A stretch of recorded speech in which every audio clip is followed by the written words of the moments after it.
Howdy, howdy, howdy. Welcome to Nexus Gaming Series Division B East Playoffs. Number 1 seed, Uncomfortably Numb, versus number 8 seed, The One Tricks. Joining me, fellow Division B Wester Lionhouse. How you doing, buddy? I'm good, Mongoose. How you doing? Doing great, man. Anybody in chat, let us know how we're sounding. Sound is always my kryptonite, so let me know if something doesn't sound right, for sure. All right, we are off to game 1. We'll be on Dragonshire. Both teams ready to go. So I'm getting ready to hit that R button here momentarily once I get the go-ahead from both teams. How do you feel about playing on Dragonshire, Linehouse? It's actually one of my favorite maps to play on. I love the fact that you have to control 2 points.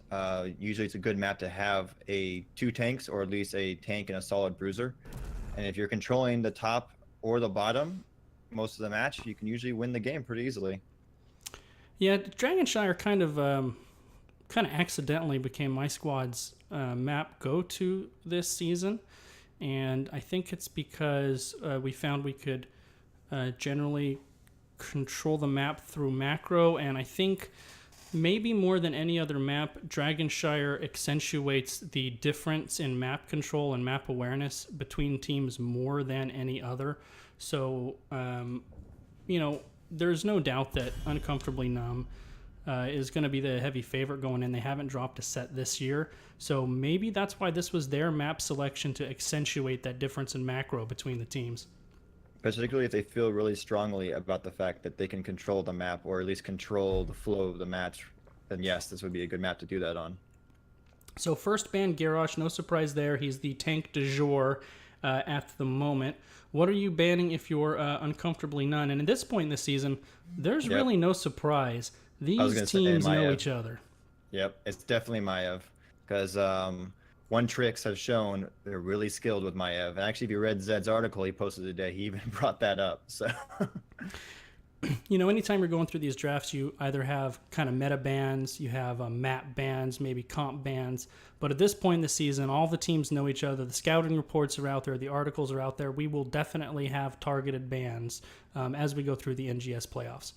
And actually, in this particular instance, a targeted ban works better against Uncomfortably Numb. They actually had the 3rd lowest hero pool within Division B East this season, and the One Tricks had the 2nd highest hero pool.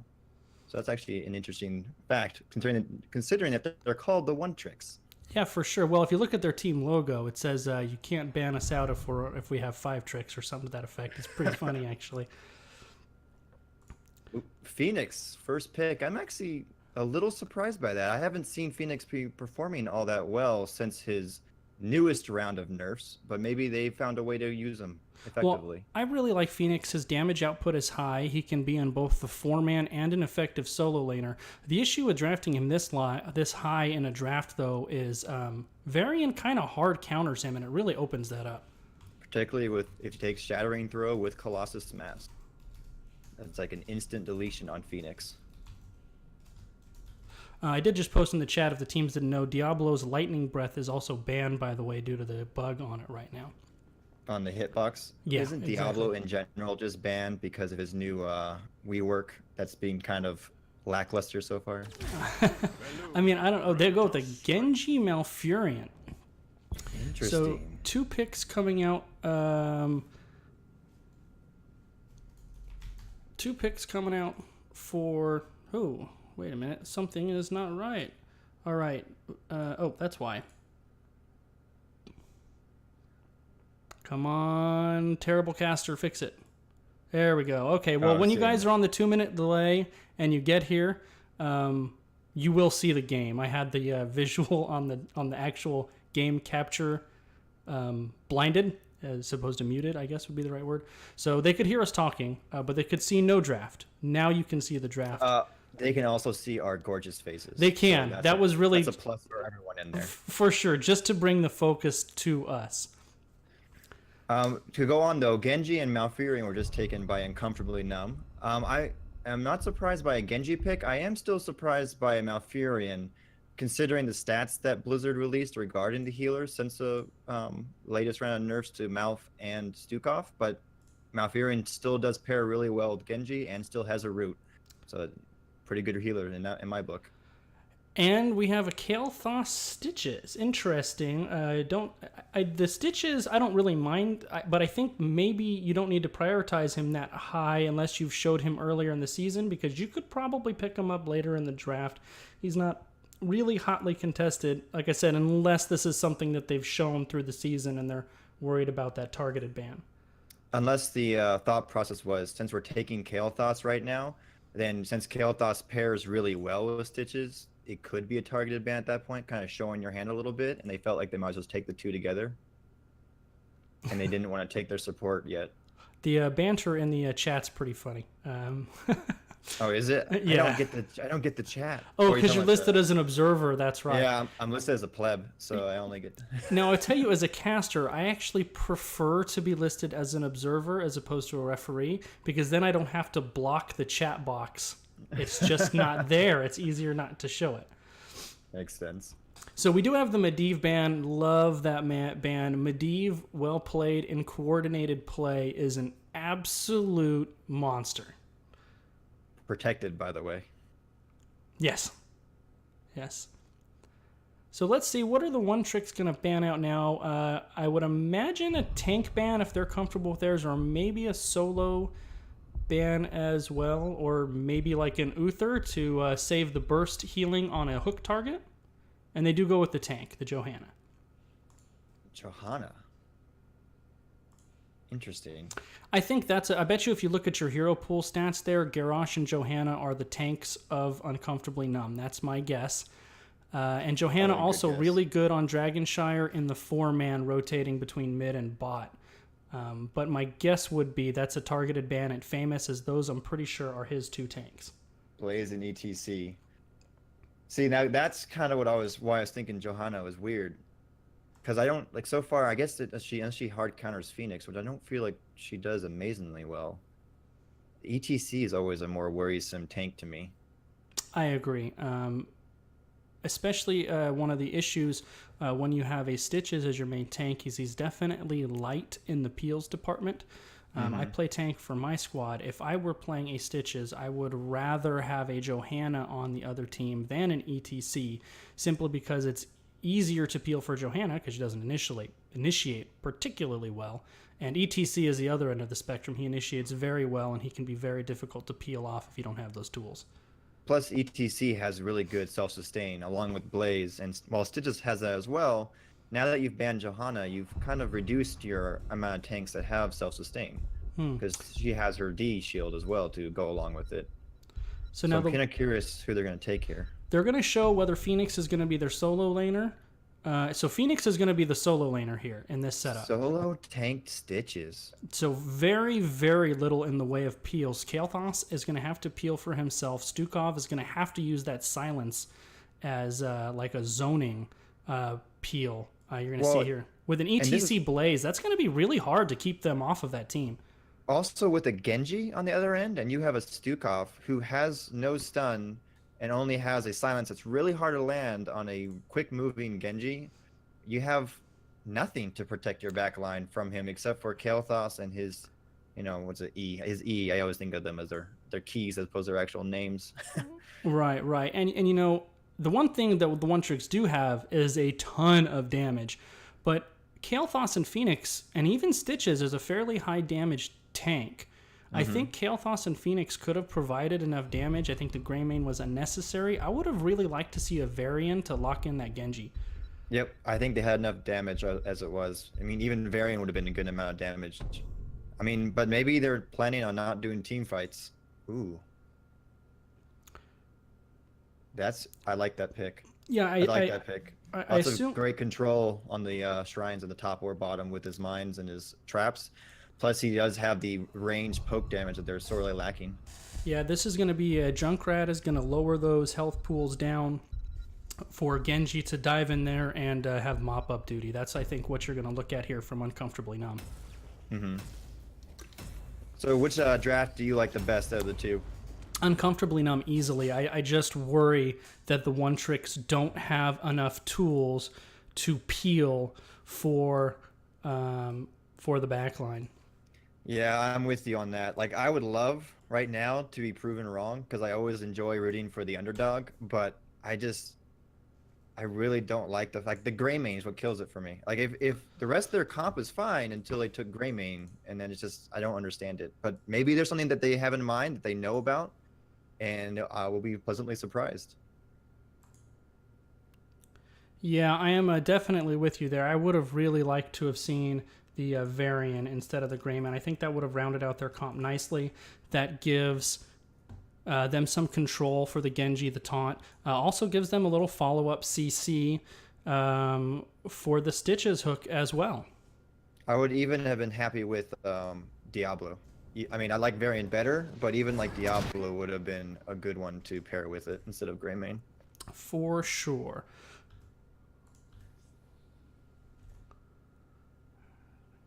So I am doing a little...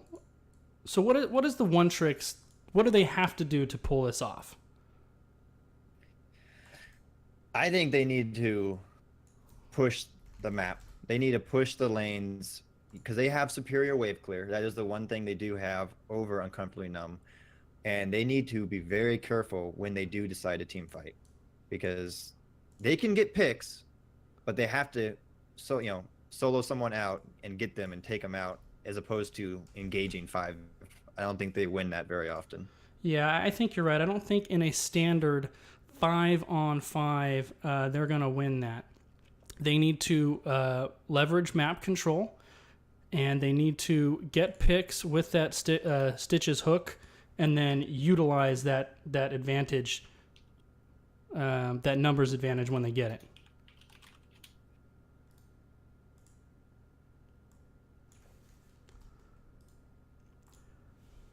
Yeah, I completely agree. I just again, I'm just keep looking at it, like, what are they going to do with Genji? If that Genji is competent, and which I assume at this level of play that he will be, like, I don't know how he doesn't just always hang out in the back line, chipping, and then deleting somebody, particularly Kael'thas.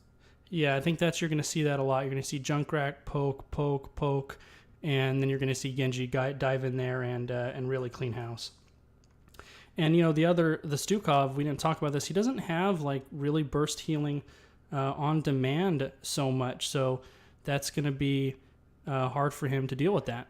Yeah, ever since his nerf, Blizzard did release it saying that he is now the worst performance support in all of Heroes of the Storm. And that's based on individuals who are level 10 or higher who play Stukov in Hero League at Diamond or higher level. So he's rocking a 47%, I think they showed. And that to me is telling. 47% is, okay, because it's all relative. But I am surprised that it's that low because his silence is still pretty darn oppressive. Yeah, but they nerfed his healing so hard. But again, if he can get that silence, if he takes what I assume will be the shove, that could be good. All right, so we are getting underway here. So the blue team, Uncomfortably Numb. Oh no, I'm so terrible at this. Hold on, we're gonna fix it. We have cool graphics, guys. They're not gonna know it in game, but we're gonna fix it so you guys can see this. So Mulligan, take 2. There we go. Blue team, Uncomfortably Numb. Novus on Genji. Pilot of Earth on Malfurion. The Spectre, and I'm terrible at this again. There we go. The Spectre on Blaze. Famous on ETC. And Patches on Junkrat. And for the one tricks, we got Key 110A on Stukov. Lincoln Park on Stitches. Mydrillnet on Greymane. Kotip on Phoenix. And Sheeds on Kael'thas. So for those of you watching, this is my first time using cartography. Obviously there are some hiccups, but we will nail it for game 2. Hey, this is my first time co-casting, so we have that going for us as well. All right. So I will tell you also from casting, in my opinion, Dragonshire is one of the hardest maps to observe on because everything is kind of all over the place. Yeah, right now Blaze is easily winning the top lane against Phoenix, and it's not really going that well for QuarterFinals up there currently. No, Phoenix has a hard time with anybody who has a fair amount of self-sustain because he really... Ooh. Stitches is gone, be gone in the middle. Oh no, I missed it. Phoenix really wants to out-trade with his shield, and Blaze can simply heal through the trading. So Phoenix might have a bit of a hard time in there. So Famous did a really good job of stunning the Stitches along with the follow-up from Pilot of Earth on the route for Malfurion. And that was just a quick deletion. Yeah, and that's going to be something I think the One Tricks are going to want to run across. Other than Stitches, anybody that Famous can get a hold of and isolate out is going to be killed. Yeah, but that's kind of the part of the weakness of their comp. Like, oh, this Kael'thas at the bottom. Oh, scared me for a second. That's a nice silence by Keel to kind of zone Uncomfortably Numb away. And that's actually a very interesting lane rotation they got going on. They have Genji up top with Blaze securing that point, and they have both points, and there's a 3-on-4 bottom. That's impressive, even if it was short-lived. So despite the early kill, leveling, the levels are pretty close to even. Greymane is going to jump on the Siege Giants. I was just going to mention it's about time we're going to see these sides get on the Merc camps. Oh, going for another pick on Stitches in the bot. And Stitches can also get killed here. And I like what Linkin Park did. Even though he's running away, he did not lead them to Greymane. He went to the middle lane and did not hang his teammate out to dry. That was very kind of him. Indeed. You don't get that kind of courtesy in Hero League, let me tell you. And I just realized, Linehouse helped me remember to do this too. I had to set up a whole new nice friendly hook. No, I thought I had it for a second. But yeah, not so much. To hide the cursor between games, because on this new set I forgot to do that. Greymane in trouble on the backside, and he will go down now. 3 unanswered kills, 2 Uncomfortably Numb, and about a half-level lead. Let's go check in on the top lane. Now, Spectre actually is in trouble here. Maybe Kotip has worn him down, and it's actually going to be Phoenix gets the one-on-one solo lane kill. Genji on his way up. Phoenix wisely retreating, but well played by Kotip to pick up first blood for the One Tricks. And they really needed that, because so far this Genji is wrecking havoc on their team, and they need some kind of win to... Yeah, I'm just I'm waiting for the post 10 like quad kill dragon blade on the entire back line. Hook onto the patches, just missing. Right now they have Malfurion clearing the siege camp by himself, while they're trying to maintain the hold in the middle.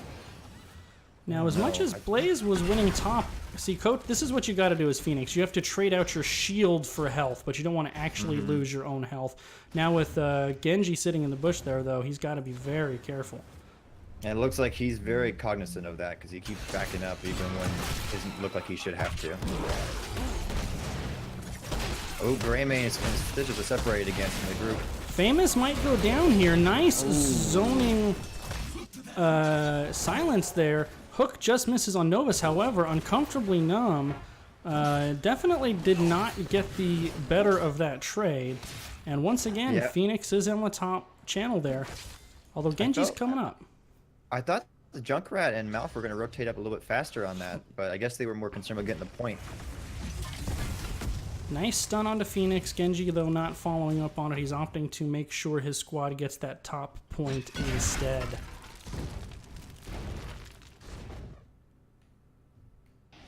Well, so far, One Tricks are doing a really good job of controlling the bottom lane. And that's part of their strategy, clearly. And that's with Greymane taking the bottom camp as well. That's what they want to do. And they do have a little mini bush party set up here while Greymane solos the Mercs, making sure they don't leave him down there to get invaded upon.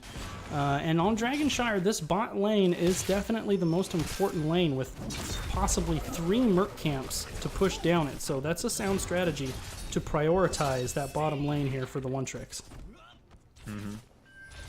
And there are more Mercs. Greymane is going perma-Merc so far.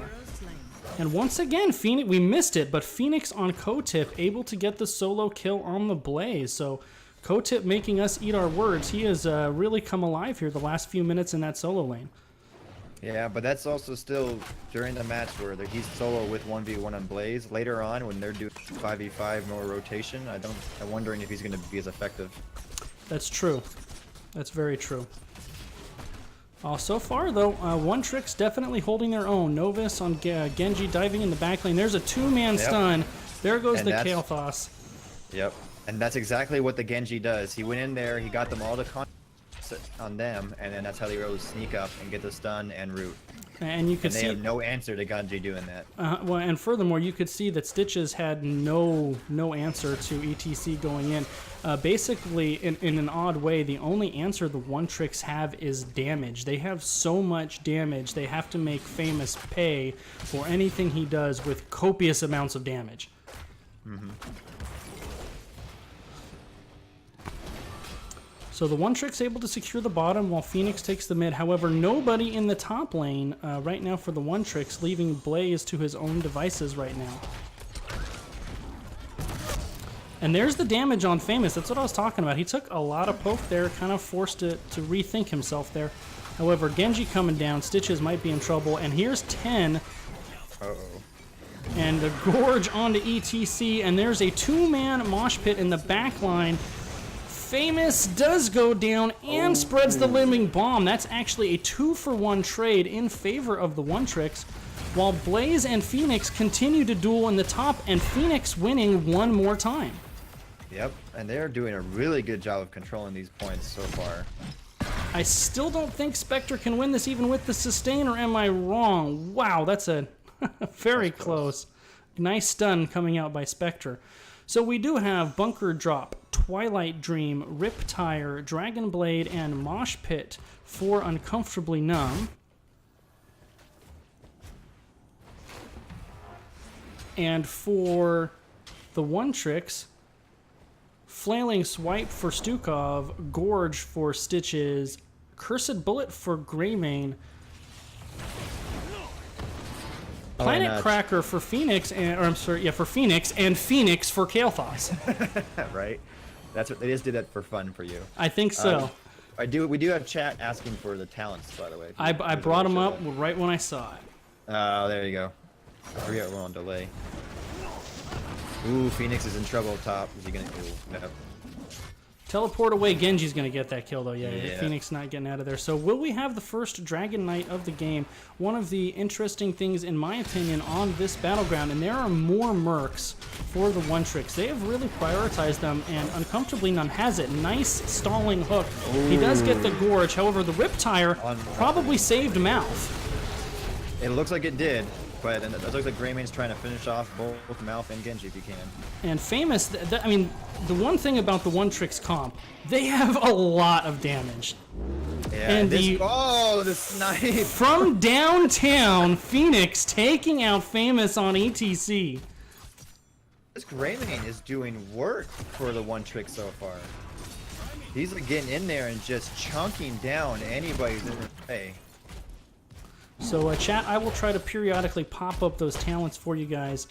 What I started to say before we had some action happen here, a well-played Dragonshire game, it is not uncommon to see the first objective not captured until very late in the game.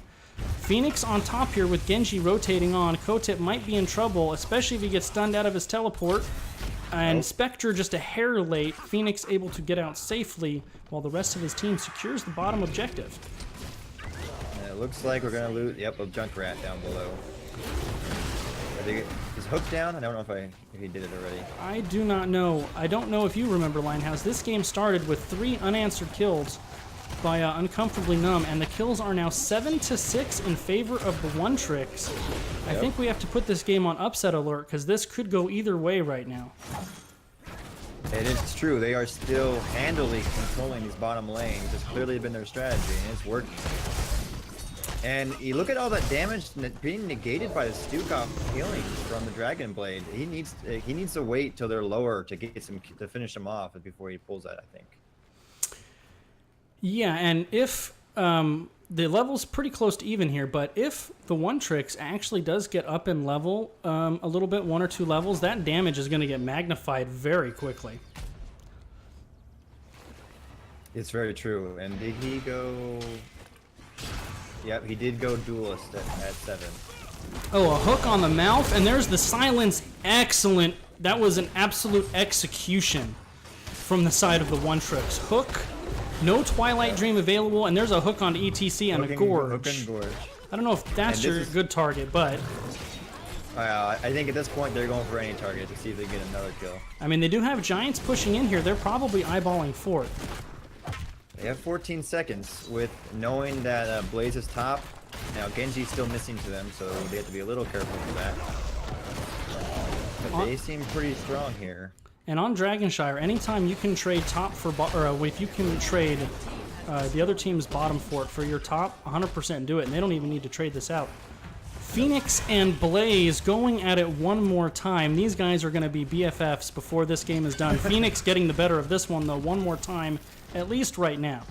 And that's a beautiful play by Kotip. He sat there and traded and traded and traded until his shields were down, and then he left, taking no damage there.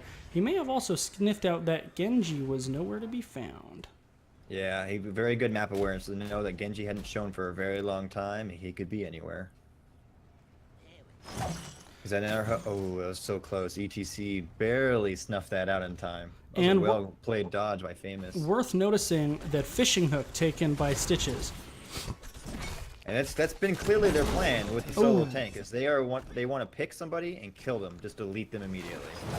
Now, what did we say the keys were for the One Tricks going in? Map, pressure, and isolated kills. They have a slight lead, and that's exactly what they're doing. Yep, exactly. And that's a well played. Good stun by the KT, and then the silent prevented Genji from interrupting the channel. That was a thing of beauty. And there's the hook gorge onto the Genji. He is going to... No, actually, silence might lock Genji in here. He is able to swift strike away just in time. I think the cooldown, the silence might still be on cooldown. Yeah, they did increase that recently here, and he did have to use that to secure this Dragon Knight here. ETC punted to the top lane. Meanwhile, in that top lane, Phoenix and Blaze continue to square off. This has basically been a 4v4/1v1. I was just about to ask, have either one of them left the top lane the entire game? Phoenix, I don't think they have. Phoenix made a cameo mid lane a couple of times when he's needed to defend the point. But other than that, not really. Genji has made a couple of cameos in the top lane, but other than that, it's really been the Blaze Phoenix show in the top lane.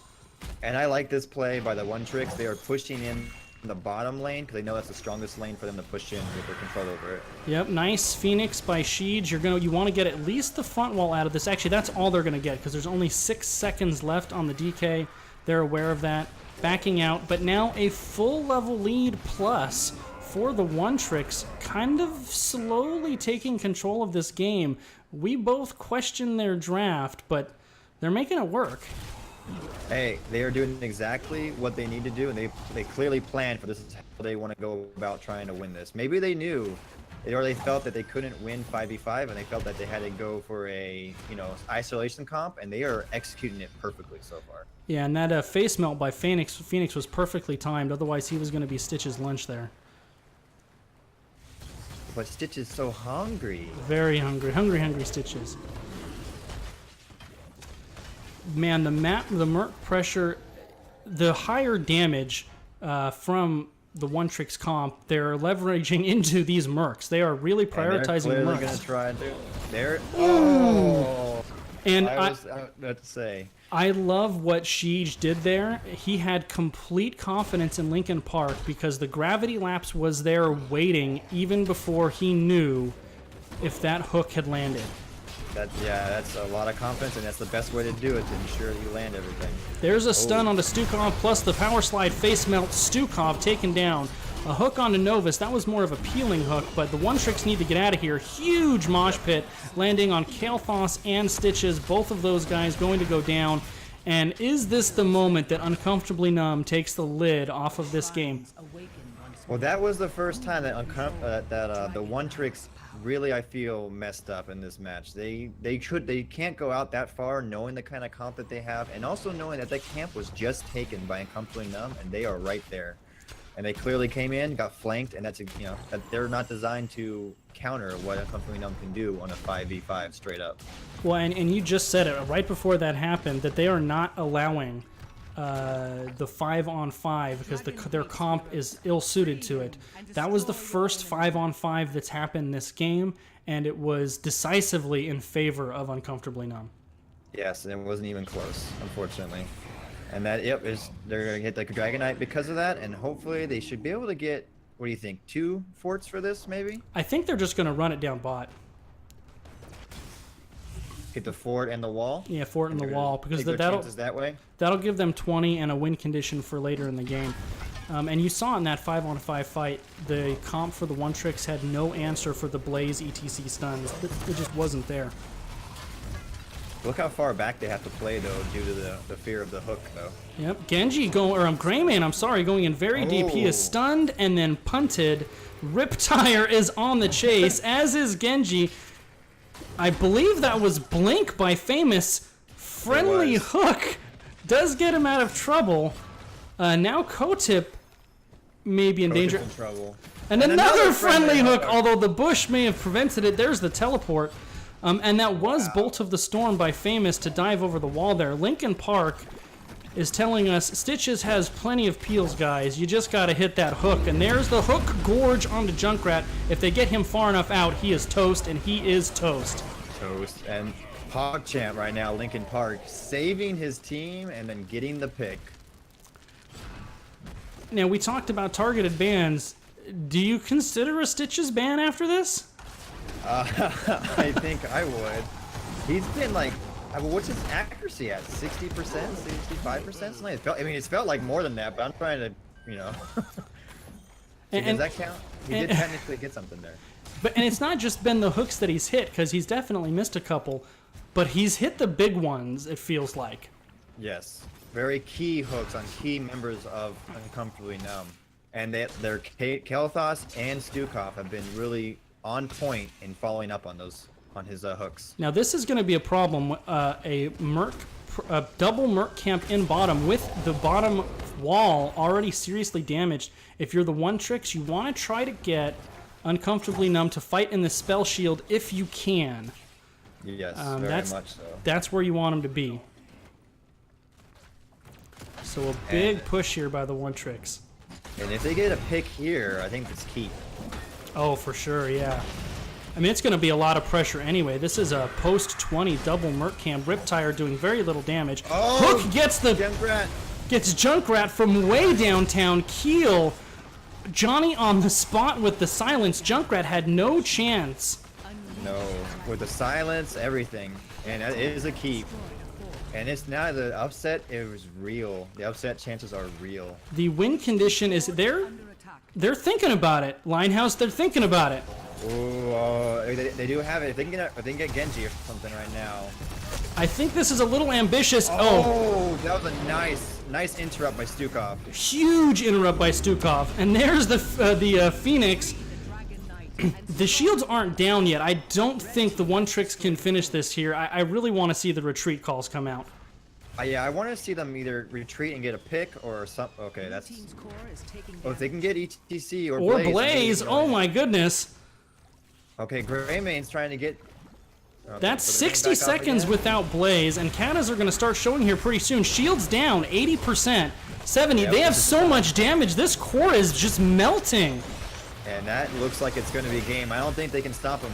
Right. A huge game 1 upset by the one tricks. That is the 8 seed dropping the 1 seed in game 1. Yeah, that was impressive. Hey, we said we want to be proven wrong. Well, they just proved us wrong in a massively impressive way. And we said before the game, if they're going to pull this comp off, it's going to be about hitting those hooks, isolating kills, and pressure on the map. They did all of those things. Yep. They did everything they had to do, and they, other than that one mistake at top lane, they controlled the map and the match perfectly. So game 1, going to the One Tricks here in a best of 3. The number 1 seeded Uncomfortably Numb is 1 game away from being bounced out of the playoffs. Yeah, I have to believe that they're going to come out with something with a different strategy next match, because they have to be a little bit licking their wounds and thinking to themselves, we can't go out this quickly as a number 1 seed all season. I mean, they have to be like we are, which is a little bit stunned. Yeah, I mean, they were undefeated, right, this season. They didn't get dropped. They drew. They drew, but they lost have the never game. been dominated.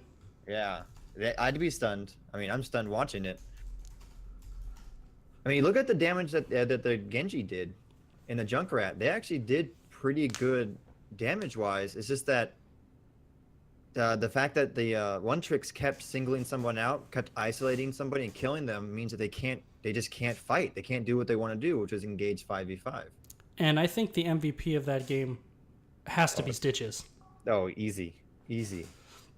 Although I would argue too that the MVP could be the triad of Stitches, Kael'thas, and Stukov. Well, the one thing that I think puts it over the top was the 2 friendly hooks on the defense in the bottom. If he does not hit those hooks, and Uncomfortably Numb gets 2 kills at level 20 pushing down the bottom lane, that's trouble. Those 2 friendly hooks were absolutely massive. But I mean, and I agree. But I mean, I look at the whole team, right? Like Greymane did an amazing job, always chunking down whoever was in his way without getting himself too far out of position or getting killed. Phoenix did an amazing job, maintaining the top lane and controlling that for as long as he did. I mean, that was a really well done team effort win. Absolutely. And Norian, this is a best of 3. You will get that answer now 2 minutes from now. 2 minutes later. So Uncomfortably Numb has chosen first pick as the loser. They get to choose between first pick or map. They have chosen first pick. And now the One Tricks get to choose what map they would like to go for game 2 to try advance to the semifinals.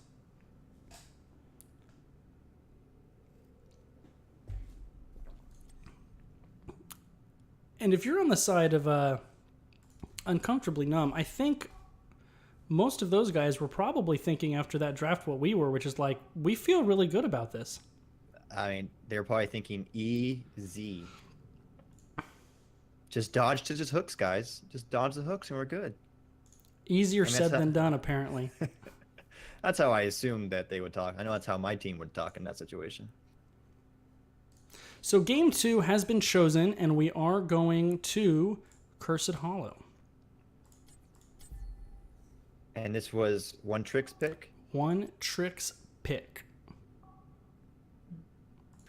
Another, let's see. Yeah, it's a pretty big map. Another map control style map. And I bet you if we're going by what they did first game, they're gonna go for boss control then. They could. I'm very curious after that first game. What, if any, draft adjustments Uncomfortably Numb makes. You just, especially at kind of organized play, you just don't see solo tank, triple assassin comps winning very much. Yeah, that's true. I don't know. I'm just curious to see how they're going to go about this, how to make it differently. Yeah, so we do have loss. The fact is, they now know what to expect, so there are ways to prepare yourself for it. I'm still a little taken aback. I'm going to be honest. I just did not see a way that they were going to pull that comp off with the 2 sides. That I'm just a little set back. Maybe Malfurion was struggling with the level of damage to deal with that. Could have been part of the issue there. Well, in that case, Malfurion really, in order to get his healing and going, he needs to be able to land Moonfire on 2 or more heroes, and that wasn't going to happen with the comp that One Tricks had. He would have to get too close out of position in order to start landing those, and he would have been deleted. And I think he was deleted like once or twice. I don't know. I think it was from hooks though, more like. So when his healing's being neutered that way, it's really hard to effectively heal and protect your team. When everybody else is on the back line of the other team. That's a really good point. I didn't really consider that, to be honest. I mean, that to me is one reason why I really don't like supports being taken so early in drafts. I feel that the supports in Heroes of the Storm are actually really well. I don't know. I don't want to use balance as the term, but like they're very niche. All of them are, and they all counter and enable certain things, different comps and different plans and strategies. And very quickly on, you can see, oh, that Malfurion can't hit anybody because they're all back there. They're all way too far away, and that hurt them overall. Yeah, I think I agree with you that the support meta right now is most of the supports are viable in some form. It's just what situation puts them in the best chance to succeed. And if you pick them early, you can take away the chance for them to succeed. You early pick an Uther, the other team is going to go damage over time. And he's just not equipped to deal with that. So maybe that was part of the draft strategy for the One Tricks with the early Malfurion, was just, hey, let's not put anybody in range of that Moonfire. He can't heal them, and we'll just overwhelm them with damage. I would be very curious to see how that goes. To see how comfortably Numb responds to that. And there it is. Insta-Stitches ban. And not surprising. No, not surprising. I mean, they didn't even think about that. That was like 2 seconds. Yeah, they clearly decided on that between games, and there's the Maiev ban coming out for the One Tricks. Yeah, clearly they decided on that ahead of time. And the thing about Stitches is, since you don't see a whole lot of him, and there is the famous specialty Garrosh. Oh, Garrosh is very dangerous. Although on Cursed Hollow, I feel that he loses a little bit of his power because of how big the map is. However, he is still really good at isolating a target and helping the team delete them. And very tough to bring down. He's deceptive. He's that little carrot at the end of the stick that you can never quite finish off as your whole team tries to get him. And you put yourself in a tough spot. He's so tough to bring down with that armor. All right, so what do you think the One Tricks are going to do here for their first and second picks? That's a good question. I mean, what I started to say with the Stitches is, since he's just not really in the meta, I think a lot of teams aren't practiced as to how to deal with him. And obviously, the One Tricks know how to use him, so that explains that. And they go with a Greymane Stukov. I love Greymane pretty much all the time. I think he is a really safe, balanced early pick. And the One Tricks leveraged him so well in the way that they used his murking to put pressure all over the map. And also, again, with this map with 2 bosses, he'll do a really good job of melting them in order to capture. And sticking with them, early pick Malfurion and then did the Haka. So maybe the Dahaka is the response to deal with the Merc pressure that the One Trick showing they're putting out. And it is of note that they went all tank / bruiser and support to start off, so they're not showing their hand at all when it comes to DPS. Yeah.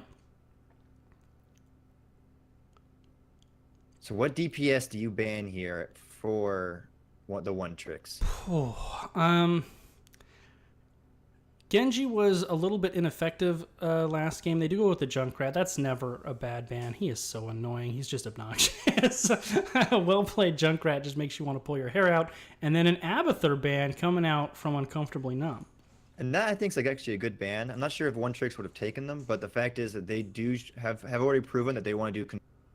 And Abathur's really good on this map for control. That's a Tyrande? Well, you said they're going to prioritize the boss, right? The Hunter's Mark on the boss, especially, I don't know if they would, but Colossus Smash will burn that boss really quickly. I imagine these picks by Uncomfortably Numb are going to take a few seconds as they try to figure out if they're getting caught off guard here. Well, and that Tyrande Owl on the objective to delay any capturing of the points, and like you said, helping with the hunter's mark on the boss, and also just scouting the other boss. That is a really good pick. It's just that she's, kind of out of the meta for a while, so you don't see her that often. I actually like Tyrande. Her damage is sneaky good. I don't like where they picked her, though. Tyrande was going to be available. I would have liked to have seen them last pick her. Because of her lack of mobility, she really struggles against dive. So that gives Uncomfortably Numb a chance to pick the kinds of heroes that she struggles with, and instead we go a Hanzo Tassadar. Well, I was going to say, I think they took Tyrande. Nope. Another DPS or bruiser based on what they take at their last two. Repeat that point, Linehouse. We got a call, little blip there. So repeat that point again. I think they took Tyrande there because there you go. Whoa. They wanted to make a decision based on how Uncomfortably Numb took their last two picks, and that actually proves it right there. The Lost Vikings. They wanted to ensure that the Uncomfortably Numb had no idea that was coming, and so they could counter against it. And other than, I think, Dahaka, they really aren't countering the Vikings. No. This is going to be really interesting. I love the... What's the word I'm looking here for? The chutzpah coming out by the One Tricks, just leaving absolutely nothing on the table. Don't care about the meta in a good way. We're going to do what works for us. I mean, to me, it looks like they've done a lot of research into this match, and they feel like we will not beat them head to head. We have to beat them by controlling the map and by pushing the lanes and forcing them to play a game they're not comfortable with. And, having a team having that mentality of, I don't think we can beat these guys standard, I don't think is necessarily a bad mentality to have. I mean, you can look at replays and games and just be realistic. This team does these things better than we do, so let's just not do those things. Let's do something else. Yeah. And I agree. I don't think it has to be a bad thing. I think it's a good, smart... I think it's really impressive for a team to be able to look at themselves, look strong at what they're good at and what they're bad at, and say, how do we play this match in order for us to give ourselves the best chance to succeed? And I don't think a lot of teams are able to do that all the time. So it is a best of three. We could have one more game coming. Prepare yourself for battle. Possibly. I will see how this goes. So for the side of Uncomfortably Numb, we have Novus on... Oh, I lied. I messed it up again. So close. All right. I said we'd do it game 2, right in game 2, but we're going to do it right in game 3. We're going to switch back one more time so we get the awesome graphics done correctly. All right, here we go. Blue team, Uncomfortably Numb. We have Garrosh, played by Famous. Malfurion, made by Pilot of Earth. Dahaka, played by Kicknaz. Hanzo, played by Novus. And Tassadar, played by Patches. And for the One Tricks, we got Key 1108 on Stukov again. Lincoln Park on the Lost Vikings. Madrigal Knight on his Greymane. Sheeds on Tyrande. And Kotip on Varian. So Lincoln Park truly showing his flexibility. If you ban out my Stitches, I am going to play the Lost Vikings. Right? Obviously, that's the next logical place to go. Well, poor Eric gets obliterated in the middle lane. He really stood no chance. However, in the top lane, Dahaka might be in trouble. He already used his burrow. Yeah. He is able to get out, but boy, he not feeling good after that. He's going to feel that in the morning. Yep, and I think if Stukov could take that silence location back, I think he would. I think he wanted a little bit more toward Uncomfortably Numb space. Now, what you're going to see here, anytime you got Vikings, you want a 4-man death squad as the other guy's rotating. So once Varian gets his taunt at level 4, Uncomfortably Numb needs to be very careful about that running into was- this 4-man. That was really well played by Uncomfortably Numb. Garrosh, by all rights, should have been dead there. Yep. And instead, he's able to escape, and they just got a counter kill on Varian on one tricks. Yeah, co-tip there, stepping a little too far out. You really got to respect the Garros toss more than that, especially into tower range. So definitely a little bit of an error there. Greymane, though, immediately peeling off for those camps. The one tricks going back to what they did so well in game 1. And if I'm Uncomfortably Numb, I feel like you kind of have to scout these camps, knowing that they're going to do that so soon. And it looks like they might be thinking about it.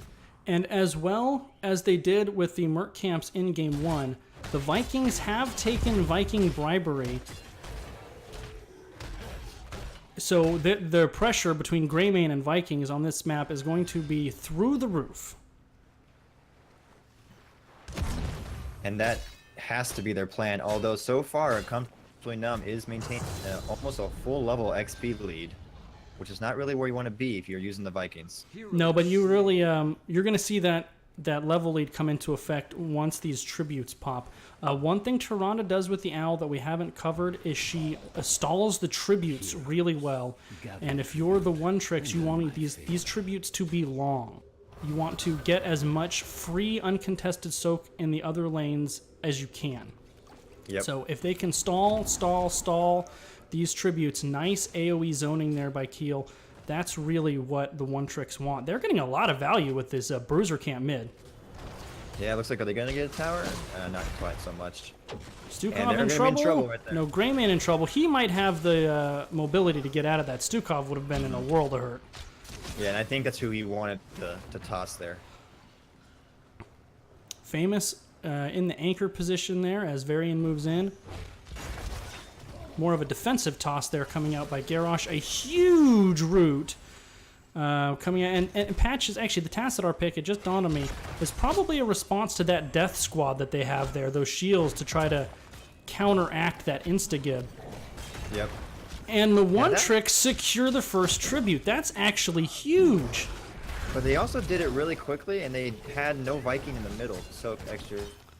Yeah. Clearly valued getting the tribute more than the XP right now. Right, and if you don't have all 3 lanes soaked, Dahaka is going to crush the Vikings one-on-one. So that was actually an XP soak advantage for Uncomfortably Numb because Dahaka was in the off lane versus a Viking. Each team had somebody in the off lane soaking, basically. Tassadar wisely rotating away. One Trick's trying to use the vision as best they can in these rotations. By rotating on Tassadar, though, they did cede the advantageous position here for this tribute. There's the vision, no surprises coming out as Tassadar shows everybody what's going on. Yeah, it looks like, are they giving this one? I don't think they're going to stop this. I don't think they're giving, but a huge silence and a huge root. Garrosh in a world of trouble, and he goes down. Yep. And they're just bullying their way through. I did notice that Varian did stop the Dahaka channel, but it looks like Varian's going to get away due to a self-healed Q. If he doesn't re-engage, he does lose it, but both first tributes going to the one trick. A nice peeling arrow coming out by Tyrande there. Stukov, though, is in trouble. Don't run toward the bush, Stukov. Dahaka likes that. And he's gone. Slain. So, considering the kill advantage, the level lead is pretty even. Greymane has already secured Mercs in the bottom lane. First 2 tributes going over the one tricks. They could opt to seed this one as, oh, there goes Olaf. Yeah, it was a really good stun and flip by Garrosh. Now the one tricks could opt to seed this one as it is in a tough position for them and utilize the triple soak and push if they want to. Dahaka getting rotated on here. I don't think he realizes it. There's the taunt, there's the Greymane, there's the arrow, there's the Hunter's Mark. Now moving in a position to body block, and Dahaka is gone. Now, I wonder if you're the one tricks here, if you just push this top lane. That's the play. I think you do. Yeah, that's the play. Yeah, you're not going to go bottom. You're not going to get that in time. Maybe you throw an arrow down there to buy some, or an owl down there to buy some time, or in this case, send a Viking to be annoying. Sacrificial Viking. That's right. But they have Greymane up there with Tyrande. They can burst this down pretty fast.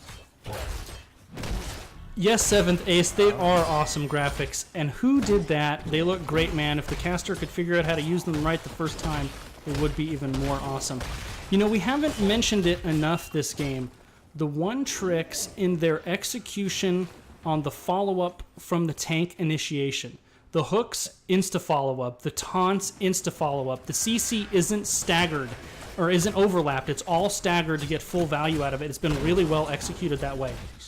Yep, they are really on point with their calls and on who to isolate. But here we're going to have a little interesting contest. This is going to be at the top close. boss. I don't think they're going to get this in time. No, they're not. They started too late. Now fighting under the boss. Oh, they were both rooted by the boss. Oh no, boss MVP for Uncomfortably Numb, really helping Hanzo pick up the double kill. This is going to be double boss trib for Uncomfortably Numb. This could be where it starts to unravel a little bit for the one tricks. That was very unfortunate that they both got rooted by that. Right where he taunted him. Yeah, they were a little slow on the boss rotation, and they were also a little bit slow to realize that that boss needed to be given up. Yep. And it looked like a little bit of a miscommunication because Greymane and Varian kind of went one way and the rest of the team went another. But maybe I was seeing that wrong. You know, and that boss was about 3rd health there. I think it was high enough health to where they could have actually kited backwards and forced Uncomfortably Numb to eat that boss aggro if they wanted to steal it. But instead... yeah, but they're not going to steal it with the comp that they have. They have to just give it at that point. I agree. I agree 100%. And this is very likely going to be first trib, or first curse, I should say, over to Uncomfortably Numb. And they're going to have camp pressure from the middle. Both bosses took out forts. And how much did they get gates at all? Not really. No, actually, they will be here in time to contest this. And no 13 talent advantage. So, I mean, 5 on 5. There goes the taunt. There's the arrow. They need a pick. And they got it. That was the execution we were talking about. Oh, Greymane over chase, though. He gets away.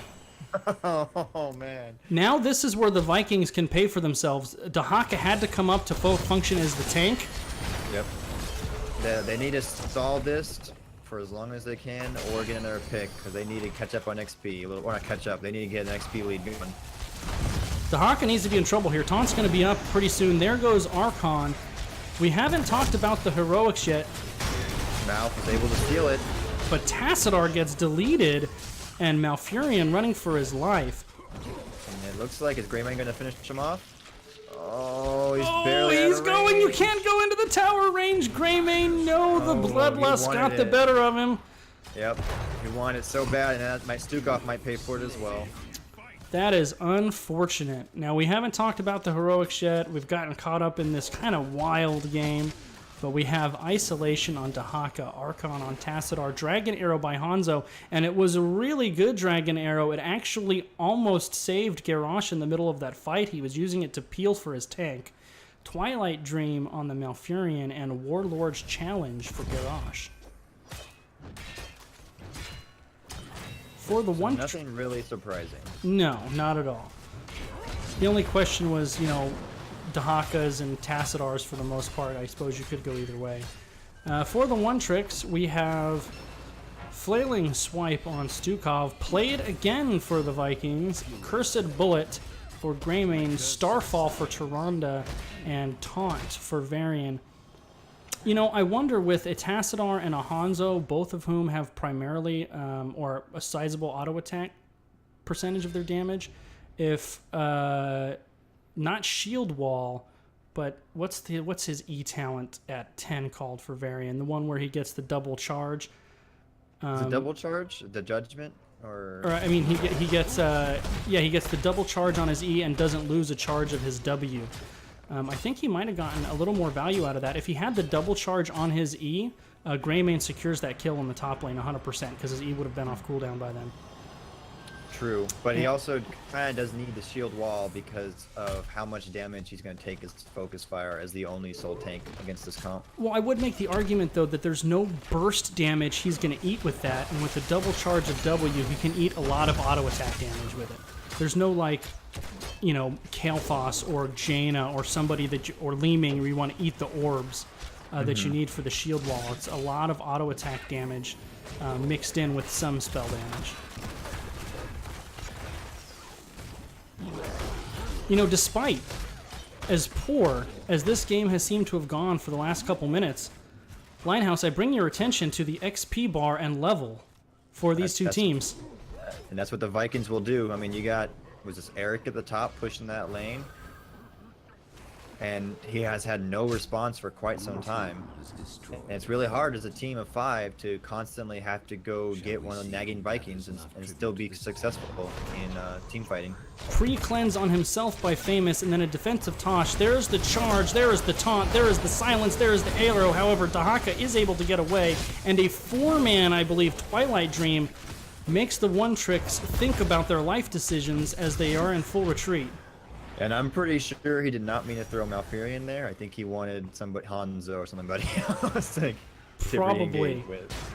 And there's the retaunt. Dahaka not getting away this time. They ventured a little bit too far from the rest of the safety of their team. If the One Tricks get the curse here, this is going to be huge. Malfurion trying to sneak on the backside. I want to see an owl come out to stall him. No stall. Garrosh is gone. They're going to steal Can he this get the boss, boss? though. They're Yep. going to steal it. There's a 20 seconds before Dahaka's up, 34 before Garrosh is up. This boss is free. And with the Hunter's Mark and a Greymane, this thing's going to melt really fast. They got more camp pressure moving. And they're gonna, looks like they're gonna probably get that top fort soon from the Eric pushing. I think they're going to try to burrow Dahaka in here and go 4-on-4. No. No. They still have, One Tricks have none of their forts left. Uncomfortably Numb still has all 3. While it is a bad level disparity, it is also not quite panic time. They have been showing that when they are as 5, they are winning the team fights. They just can't get picked. They can't, separate themselves from the group and get the lead. And this is decision time for Uncomfortably Numb. One of those Vikings is going to free channel this. The One Tricks can push with the boss. Unless Dahaka wants to go up there by himself and contest that against the Vikings, this is going to be a boss push and curse for the One Tricks. Looks like he's going, though, to contest it. Yeah, he is. And there's 2 Vikings there to meet them. I love that play. Dahaka cannot fight 2 of them. No, and he has to just retreat. So this bottom get the keep here. it's going down. It's going down fast. Even with a little bit of a Tacitus shield, it is the lead Hans, though. Oh my goodness. Now, if the One Tricks can retreat out of this and reset their cooldowns, they will be in a great spot as that Hanzo delete happened so fast I didn't even catch it. And they just did play it again. They have the whole team. I think They want the core call. game. Yes, they want to end it right now. And in the meantime, while they're fighting to defend their core and keep their playoffs hope alive, all of the other lanes are pushing in with Curse. A huge 4-man stun coming out there by Famous. He pays for it with his life, though. Shields down. Greymane is now focusing on core, and it is dropping fast, 50%. I don't think they're going to be able to stop this. I think we have an upset. Upset City. The One Tricks defeat the #1 seed, the reigning NGS Division C champions. Uncomfortably Numb falls 2-0 in pretty convincing fashion, actually. Really well played by those guys. Very convincing fashion. Very impressive how they did that. They clearly knew what their strengths and what Uncomfortably Numb's weaknesses were, and they did everything they could to exploit them. Now, I'm curious. I'm going to try to get them in for an interview because I really want to ask, are those strategies that they showed throughout the season? Because if that's not something that they've shown, there really was just no way for Uncomfortably Numb to prepare for that series. That's a very good question. I'm trying to see if I can find a way. So let's see. The One Tricks. I mean, again, they had the second highest hero pool in the league. So, or in Division B East. So they clearly did pick a lot of heroes throughout the season. So it would be really hard to be able to whittle down and say, oh, what do we think they're going to play for this map, right? So let's take a look. One Tricks. So we are going to have an interview, my friend. Let's go ahead and go into lobby 1. You should be able to go in there and keep the cam up, but I'm going to mute you on the call, so we'll talk in the actual lobby. Sounds good.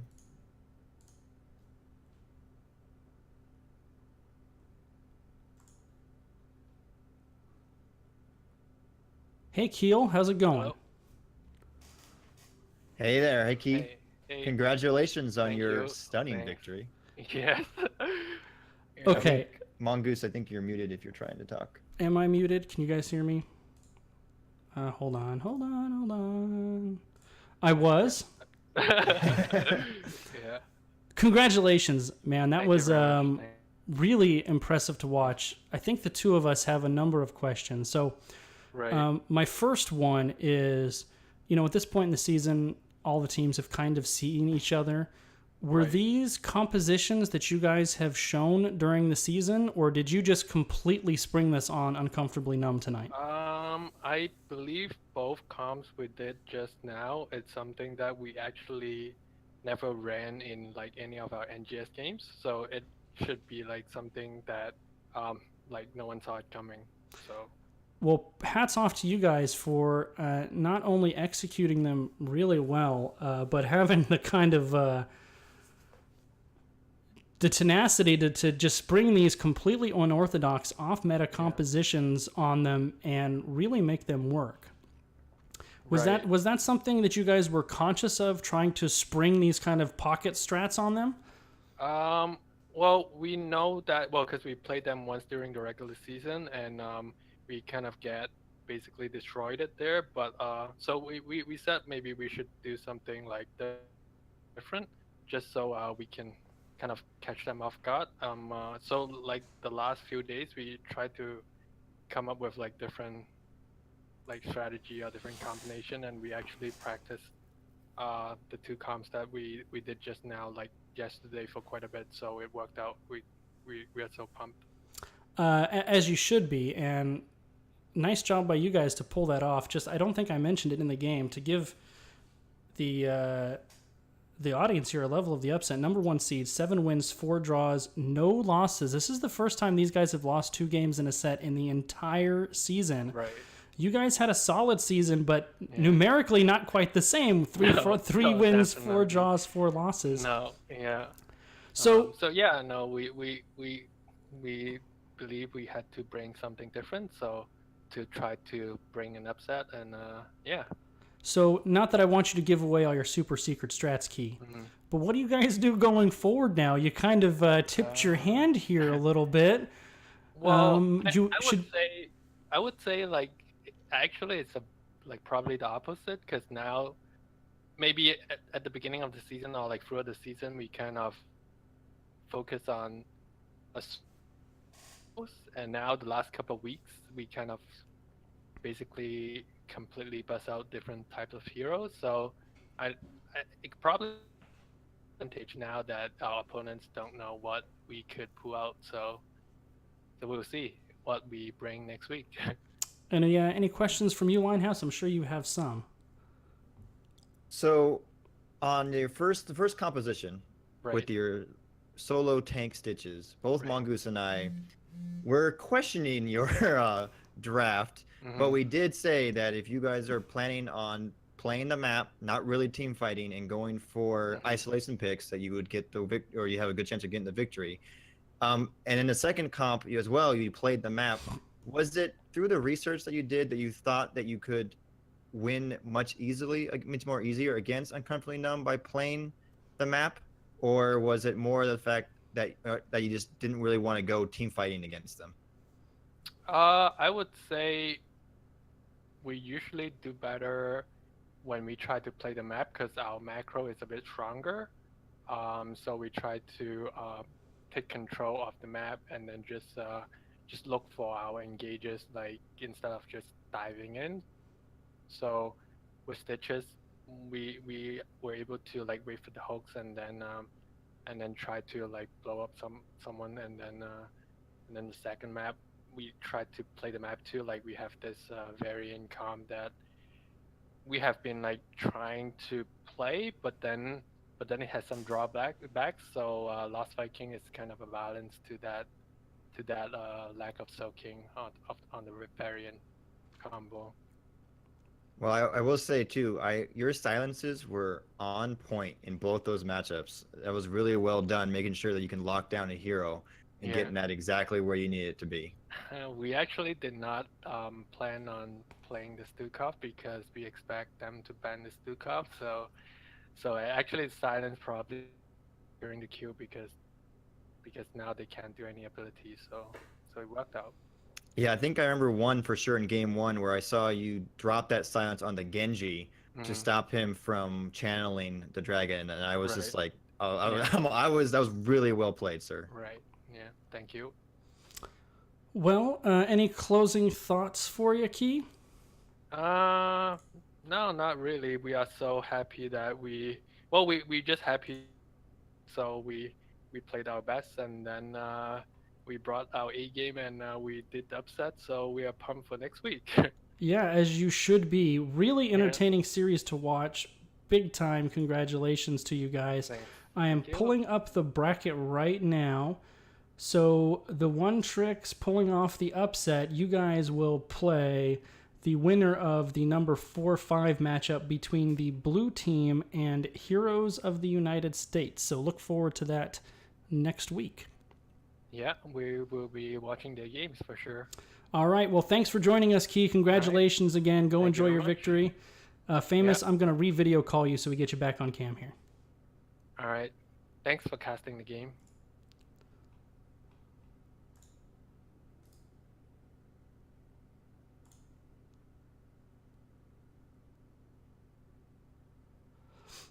And I realized I called you Famous, which is, of course, not who you are. Because I co-casted with Famous, and I got myself messed up. Where'd you go? Where'd you go? Oh, no, I see what happened. I was leaving the channel, and so it kicked me out of the call as well. Oh, all right. All right, now we got you in here. All right. Well, that was actually pretty entertaining. I mean, it'd be nice to have seen it go three games, but it was actually very nice to see a team play so well, particularly the underdog team, and it was very clear about how they had just prepared themselves so very strongly to face the team, the matchup that they had. Yeah, this was an entertaining set for so many reasons, and of course, if you're uncomfortably numb, it feels bad because you had such a strong season. And when you're the number one seed like that, you kind of get a bullseye on your back. And, the One Tricks, kind of pulled out all the stops, used kind of oddball comps that Uncomfortably Numb had no way to... There was just no way they could prepare for those. None whatsoever. Yeah, I was looking at the rosters used by One Tricks, and they only used Vikings one match or one game this entire season. So you can't expect them to do it again, and who knows what the circumstances were for that one match. And I said in that second draft I wanted to see them hide that Taronda. Well, now we know why. They were actually hiding the Vikings. That's why the slightly earlier Taronda pick. Yep, and that was way more important to hide, that's for sure. For sure. So, wow, fun, entertaining series. Really huge ups to the One Tricks for... really letting it... Oh, I have that backwards. Oh my god. What in the world? Not giving the One Tricks their due. Boo, Caster. So props to the One Tricks. Congratulations on a very entertaining match. It's always fun to see these kind of off comps that you just don't see a lot of. This was a lot of fun. It was nice to see a team prove that you can win without going meta. Yes. 100% true. Well, I think that's going to do it for us. Linehouse, you picked a good one to step into co-casting. Well, thank you for having me. Appreciate it. Anytime, man. It was a lot of fun. Thanks to the viewers for hanging in with us, especially with a couple of me figuring out this whole cartography thing. And huge ups to NGS for having the awesome cartography thing. All those cool graphics and stuff you guys saw on the development team for NGS. They're really, really good. So I'm going to find another playoff game. Maybe it's kind of a light schedule tonight that's going on. If it is, I'll toss you guys over to them. Have a wonderful night. I'll be back Thursday for a Division D playoff matchup, 6 o'clock, so be sure to tune in. Have a good night all, and thanks again, Linehouse. Thank you. Have a good one.